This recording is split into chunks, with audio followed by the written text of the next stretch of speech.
채무자를 끝까지 쫓아내서 받아내는 게 부당이득이다. 정말 중세시대 사람 같죠? 이렇게 볼 때는. 은행이 이자를 받다니 이것은 부당이득이다라고 하면서 약간 유태인을 보는. 그쵸. 그러니까 유태인 보듯 하는 거잖아요. 이 더러운 이자 받는 일은 너희 유태인이 해라. 근데 그러다 보니까 어떻게 됐습니까? 유럽의 경제권을 유태인들이 다 가져가게 됐고 네. 그 결과적으로 물론 뭐 이제 근대도 됐고 상업사회도 됐고 했지만 어쨌거나 유럽의 지배자들이 유럽의 귀족계층이 힘을 점점점 잃어가는 과정이 그렇게 만들어진 거잖아요. 은행이 채권자를 쫓아가가지고 채무자를 쫓아가가지고 돈 받아내는 건 부당이득이다. 뭐 이런 식의 로빈훗 놀이를 의적 놀이를 대통령이 하고 있으면 누가 돈을 벌겠냐 이거죠.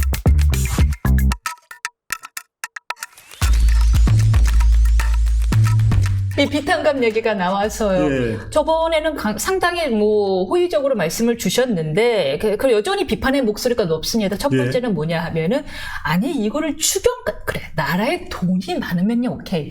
그런데 추경까지 하면서 할 일이냐라는 거와 두 번째 심지어 이 대통령이 여기서 멈추는 게 아니라 추가로 더 할 계획까지 밝혔다라는 부분에서는 글쎄요. 어떤 의견인지 궁금합니다. 노 의원님. 일단 기본적인 입장은 똑같아요. 네. 그러니까 빚탕감이 어차피 이게 그 악순환의 굴레에 빠져있는 사람들을 탕감해서 정상적인 경제 코스로 돌려보내는 그 취지에는 여전히 동의를 합니다. 네. 저는 동의를 하는데 선작용이 있어요. 추경을 하고 뭘 해가지고 더 하겠다는 생각을 한다면 전 국민 돈 뿌리기를 하질 말아야죠. 전 국민에게 뿌리는 게 아니라 이걸로 빚을 탕감하게 해서 경제에 활기를 불어넣겠습니다. 라고 하든가. 지금 이 정권의 가장 큰 문제가 뭐냐면 선별복지와 보편복지가 둘 다 복지라는 말이 붙어있지만 양립할 수 없는 거거든요.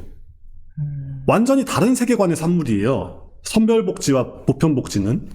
근데 둘 다 하려고 하는 이게 지금 굉장히 큰 오류를 낳고 있다. 왜 그게 양립할 수 없어요? 선별복지라는 건 기본적으로 능력주의를 전제로 하고 있는 거고 보편복지라는 거는 능력과 무관한 어떤 그런 그 아주 추상적인 유토피아관 같은 걸 깔고 있는 세계관이니까 전혀 다르죠. 오히려 선별복지는 자유주의적 관점이 강한 사람들, 심지어 신자유주의적 관점이 강한 사람들, 경제적으로 그러니까 승자 독식 구조를 좋아하는 사람들조차도 가장 아래에 굴러떨어진 패자는 부활시켜줘야 되는 거 아니냐는 거에 동의를 한단 말이에요.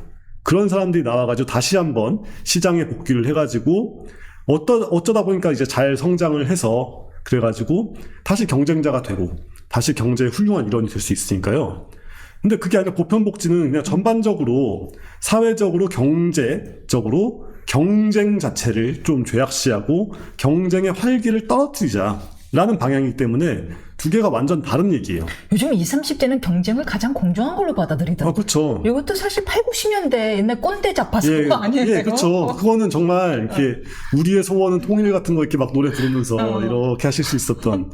그러니까 어렸을 때 오징어 게임 나오는 딱지치기를 진짜로 흙바닥에서 했던 사람들과 오징어 게임이라는 드라마가 전 세계적으로 히트치는 거를 보면서 자란 사람들의 세계는 딱지치기라는 키워드가 동일하게 있어도 다른 거거든요.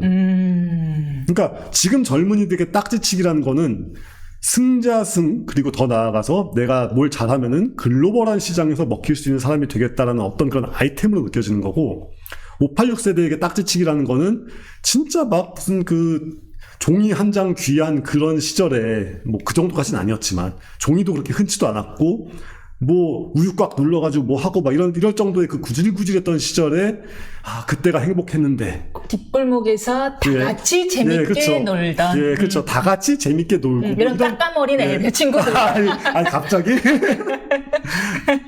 까까머리 많이 그때는 이가 많아서 까까머리 그렇죠. 많이 했잖아요. 이 없습니다.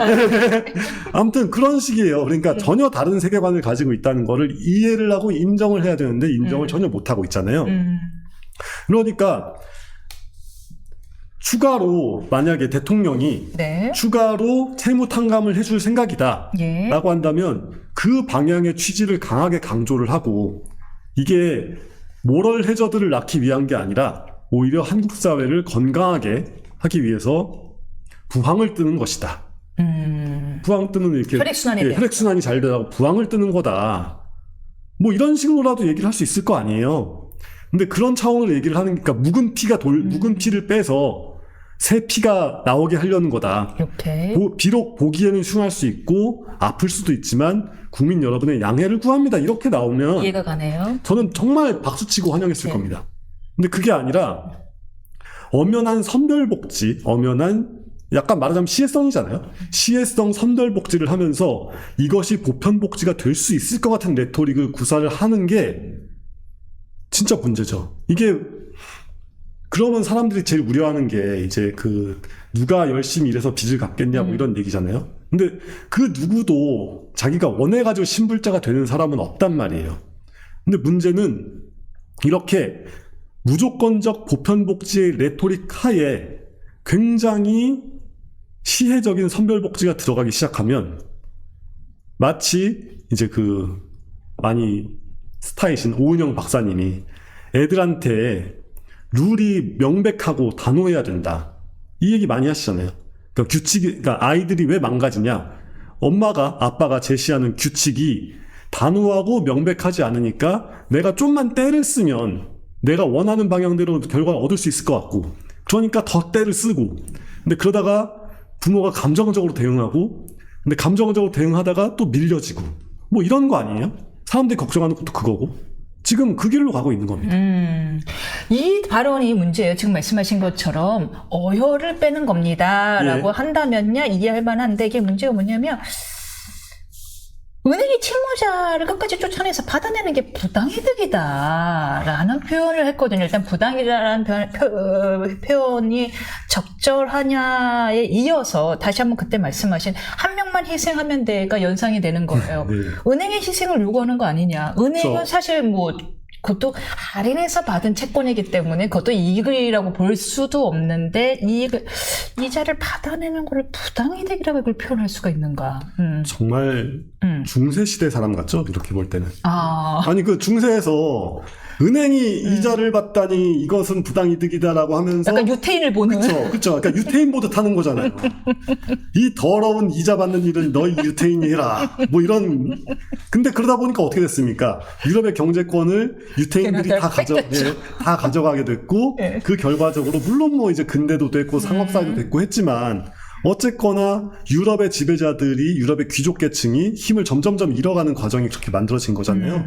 근데 마찬가지로 한국에서 금융이라는 걸 이런 식으로 취급하기 시작하면 누가 이익을 볼까요? 동양의 유태인.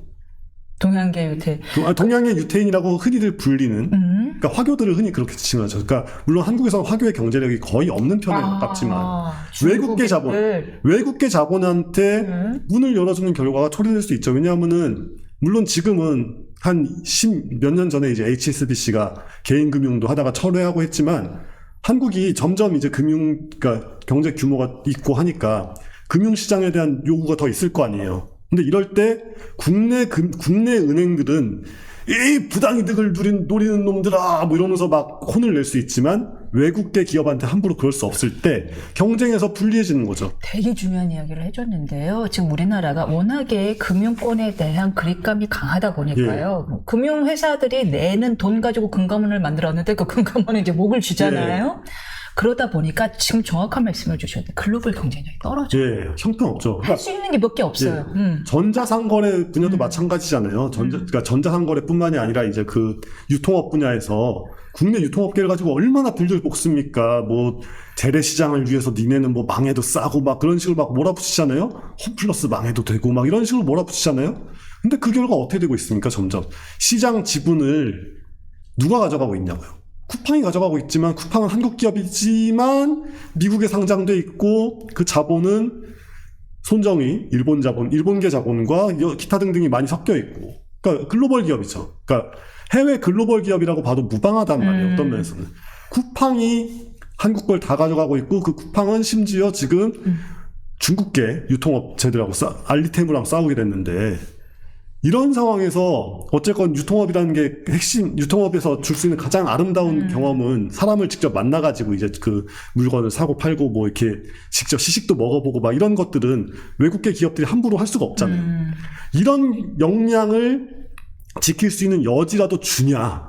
그것도 안 주고 지금 막 니들 마트는 대형이니까 나쁘고 재래시장은 최고 막 이런 식의 이데올로기에 사로잡혀가지고 우리나라 기업들을 막 옥죄고 있지 않습니까? 이 비탄감에 대해서 근데 대통령의 신념이 좀 확고해 보이는 게 이번에 추가할 방침을 밝혔을 뿐만 아니라 부당이득이라면서 심지어 이 성남시 시절에 비탄감 정책을 같이 해왔던 재윤경 전 의원을 금감원의 금감원장으로 보낸다라는 말이 공공연하게 나오고 있는 거예요. 아직 뭐 기사화되진 않았는데. 근데 그 재윤경 전 의원은 심리학과 학사 출신인데 주대 의원이 돼서 제일 중점적으로 했던 일이 그 비탄감 정책이거든요. 그 금융을 해야 되는 이분은 이제 금융이 비탄감이랑 이게 꼴인가 봐요. 그렇죠. 그리고 이 시그널을 주는 게 금융 시장에 어떤 혼란을 갖고 가야 될지 모르겠습니다. 이래서 저도 사실 좀 고민을 많이 해봤었는데 뭘 고민했냐? 주가 3,000을 찍었다. 5,000 간다. 막 이러면서 막 상법 개정을 앞두고 막 시끌시끌 막 이러고 있을 때 저도 이제 분위기를 타는 인간인지라 이렇게 한참 동안 그 휴면돼 있었던 주식 계좌를 살려놓고 지금 고민 인증서부터 다시 해야 될 텐데 한번 들이 박아볼까 말까. 지금 올인 타이밍인가 아닌가 했는데 저는 일단 지금 잠깐 접고 있어요. 왜요? 그러니까 코스피 투자는 접고 있습니다. 오케이. 바로 이런 이유 때문이에요. 오케이. 지금 창문 열고 에어컨 틀고 뭐 이러고 있잖아요. 이게 지금 정상적으로 어떤 그 경제를 살리겠다, 그러니까 주가를 살리겠다라고 한다면 이게 단지 그냥 뭐 대통령이 막 주가 5,000원 가면 좋겠다 이런 얘기를 하는 게 아니라 정책들의 일관성이라는 게 있어야 되는데 지금 솔직히 저는 이 주가 5,000 레토릭이라는 거는 부동산을 옥죄는 과정에서 나오는 불만을 잠재우기 위한 일종의 맥거핀에 지나지 않는다고 봅니다. 맥거핀 내지는 알리바이에 지나지 않는다고 생각해요. 그게 아니라 지금 말씀하신 것처럼 지금 계속 얘기하고 있는 비탄감부터 해가지고 금감원장을 뭐 누구를 안 치네 뭐 이런 거에서 이게 경제 발전을 경제 성장을 위한 방향성이 제시가 되고 있다고 믿을 수 있을 만한 여지가 그렇게 많지가 않잖아요. 저도 동의하는 게 게다가 상법 3% 의결권 제한까지 있잖아요. 이제 일반 소액주주들 입장에서 이거 좋죠. 근데 문제는 우리가 코스피 5천 가려면 외국 글로벌 기업들이 와줘야 돼요. 기관들이 와줘야지 개인들의 힘만으로 5천 가는 건 거품이란 말이에요. 그런데 과연 우리가 지금 해외 기관들에게 보내는 시그널들이 3% 이상 의결권 제한이 되고 비탄감 정책이 우선이고 이런 정책들이 기관들에게 매력적으로 보일까요? 저는 의문이에요. 그러니까 5천을 가는 게 문제가 아니라 5천을 갔다가 빠지지 않고 빠져서 그 다음에 안 올라가고 쭉 가면 이게 일본에서 잃어버린 30년 시작할 때 나왔던 그 주식버블 패턴이란 말이에요. 그러니까 모든 버블이 다 그렇지만 일본에서 특히 일본도 마찬가지였습니다. 부동산 가격 너무 오른다 막 이러면서 주가를 부양하기 위한 인위적인 정책을 굉장히 많이 썼고 그런 정책들의 결과 주가가 쭉 올라갔다가 빡 꺼져가지고 아베가 또 많이 했죠. 그러니까 그 전에 이제 90년대 그 전에도 주가가 쫙 치솟다가 한번 확 주저앉은 다음에 쭉 가는 게 지금까지 그렇게 오고 있어요. 일본은 30년째 그러고 있습니다. 주가가 절대 안 올라요. 한번 그렇게 버블이 치솟았다가 팍 가버리면은 다시는 회복이 안 됩니다. 그러니까 주가를 올린다고 해도 천천히 올릴 생각을 해야 되고 주가가 천천히 오르는 방법은 견실한 경제성장 말고는 답이 없어요. 그러면 견실한 경제성장의 일환으로서 아주 작은 부분에서 채무를 탕감해주고, 그러니까 이제 국민들 중에 정말로 어쩔 수 없는 사람들을 채무를 탕감을 해주되, 그 사람들을 도덕적으로 비난하거나 벌할 필요까지는 없지만, 국민 여러분 이쪽으로 오지 마십시오. 우리가 좋은 나라를, 장사하기 좋은 나라, 돈 벌기 좋은 나라 만들 테니까, 국민 여러분 실패하시면 안 됩니다. 라고 해야지, 은행이 채권자를 채무자를 쫓아가가지고 돈 받아야 되는 건 부당이득이다. 뭐 이런 식의 로빈훗 놀이를, 의적 놀이를 대통령이 하고 있으면 누가 돈을 벌겠냐 이거죠.